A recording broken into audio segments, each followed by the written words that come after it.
Let's talk about the RC DC circuit. So we have the basic setup right here where I've got a capacitor and a resistor in series and a battery right here, or any sort of power supply that will charge the capacitor. Right now we're going to start out with the capacitor discharged and no currents running through it. We have a switch here that we can switch down to connect at point A, which would create a circuit here with the battery included, and the capacitor will start to charge. Or we can flip the switch up to make contact with point B, at which point the battery is now out of the circuit and the capacitor would start to discharge. I'm going to start out the scenario with this in a neutral spot, so it's not touching A or B. Capacitor is not charged. There's no current flowing. The battery's just sitting there fat, dumb, and happy. So we start out switching it down to A in order to get things flowing. So I know that the change in the potential across the battery plus that for the capacitor plus that for the resistor is equal to 0, which is just Kirchhoff's voltage rule or loop rule. We can get more specific because for the battery we have some EMF. We have the charge that is on the capacitor divided by the capacitance, which is the voltage across the capacitor, and it's minus because I'm going from the positive to negative side here. And then we have the voltage across the resistor, which is just from Ohm's law, IR. I am using the convention here that the lowercase values are indicating the fact that we're dealing with something changing with time. And I am looking at the situation where, well, frankly, the capacitor is getting charged. So Q is the charge on the capacitor, which changes with time, and I sub R is the current flowing across the resistance at some time t. In reality, we have electrons flowing this way. Since electrons will be flowing this way through the circuit, an electron will show up on the negative plate, forcing an electron off the positive plate and into the battery. And so therefore the charge that flows across the resistor will be the charge that is on the negative plate. So Q sub C, the charge on the capacitor, is the same as the charge passing through the resistor, Q sub R. And so I set them, they are set equal to each other. Now this is in contrast to something that's going to show up later when we discharge the capacitor, but while we're charging it up, we have QC is equal to QR. If I take the derivative with respect to time, I have dQc dt is equal to the current flowing across the resistor. And since they're the same, I just go ahead and drop the subscripts and using a lowercase I and a dq dt. So my equation here becomes the EMF minus Q over C minus R dq dt is equal to 0. And then it becomes a math problem. Ultimately, I'm trying to solve for Q, so let's deal with that. So we get a common denominator here, so I have a fraction. I bring the numerator, which has a Q in it, over to the right-hand side, and I take the dt and the R over to the left-hand side to get this equation. So I integrate, and I get T over RC plus some constant is equal to the negative natural log of EC minus Q.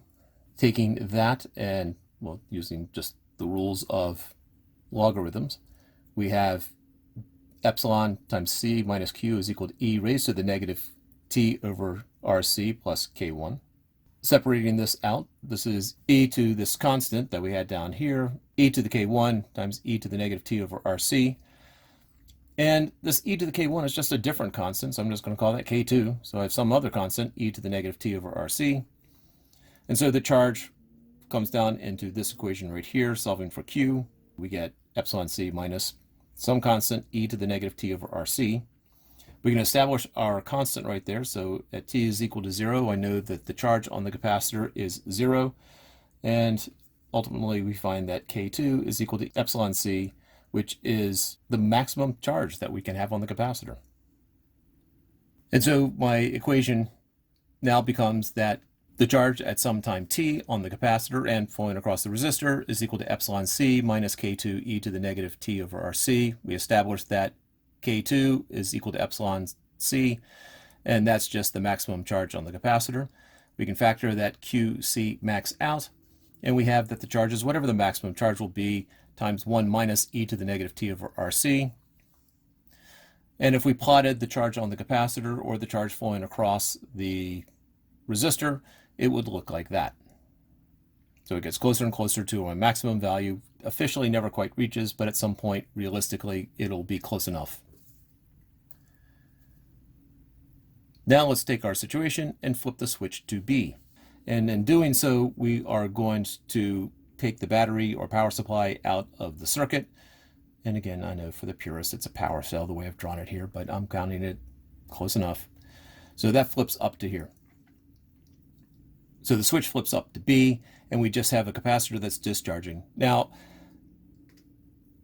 whether the capacitor is fully charged or not really does not affect the rest of the analysis, other than the fact that I'm going to start out with the total charge on the capacitor is just some value capital Q, as opposed to necessarily Q sub C max. But I do know that the voltage across the capacitor plus the voltage across the resistor must be equal to 0.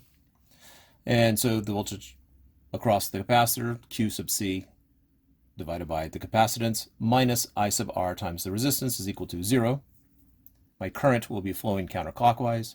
And as I go around that voltage loop, I gain voltage going across the capacitor. I lose voltage going across the resistor when I go in the direction of current. Before, however much charge flowed across the resistor is how much charge the flow got onto the capacitor, but now not the same. The charge that leaves the capacitor is the charge that flows across the resistor. And so the charge on the capacitor is the charge that has not flowed across the resistor. And so I have a total charge Q that's constant, and that's going to be equal to the charge on the capacitance plus the charge flowing across the resistor. If I take the derivative, since big Q here is a constant value, that derivative is going to be equal to 0, and I'm left with the time derivative of QC plus the time derivative of QR equals 0, or dQC dt is equal to the negative dQR dt. And so my equation from Kirchhoff's voltage rule is 0 is equal to QC over C, this is the voltage across the capacitor, minus the voltage across the, or plus the voltage across the resistor, which is negative dQR dt R. And now I bring in the relationship, the fact that negative dQR dt is the same as dQC dt. And so now my equation turns into this.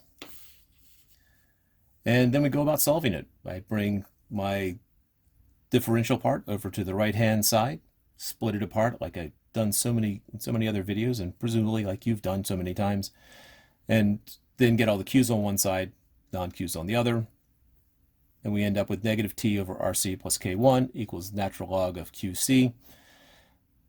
This is some constant. It's not necessarily the same constant as we had on the other page. This is just some constant that pops out of the indefinite integral. And so QC, using the rules of logarithms, we get Q sub C is equal to e to the negative T over RC plus K1.